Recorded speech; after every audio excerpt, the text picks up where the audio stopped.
It was a morning like any other. The sun had barely risen, and the Sea of Galilee shimmered under its first light.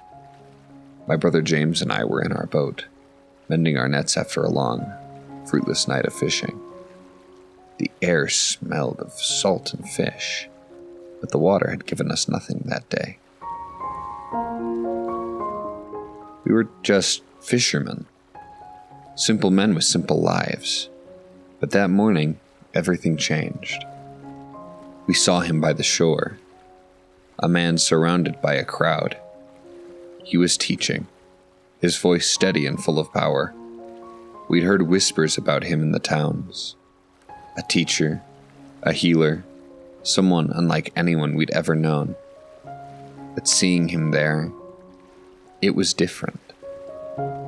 He stepped into Simon Peter's boat and asked to be taken out a little from the shore. From there he spoke to the people, his words carrying across the water like they were meant just for you. When he finished, he turned to Peter and said, "Put out into the deep water and let down your nets for a catch."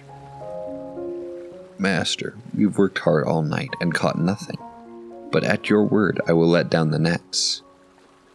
We all watched as Peter obeyed, doubt written on his face. And then it happened. The nets were suddenly filled, more fish than we'd ever seen in a single haul. The boat began to sink under the weight, and Peter called out for help. James and I rushed to him, our hearts pounding. In that moment, I realized this was no ordinary man. This wasn't just a teacher or a prophet. This was someone who commanded even the fish of the sea. When we reached the shore, Peter fell to his knees and said, "Depart from me, Lord, for I am a sinful man." But Jesus, he didn't push Peter away.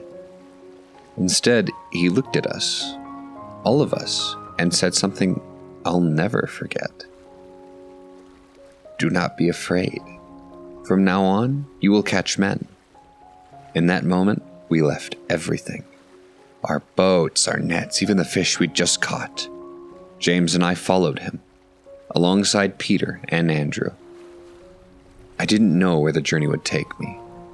I didn't know the cost or the blessings that lay ahead. But I knew one thing. I couldn't stay the same. He called us not because we were worthy, but because he saw what we could become through him.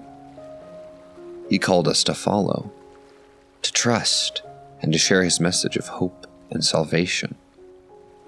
And here I am, years later, still amazed by the one who walked along the shore that day.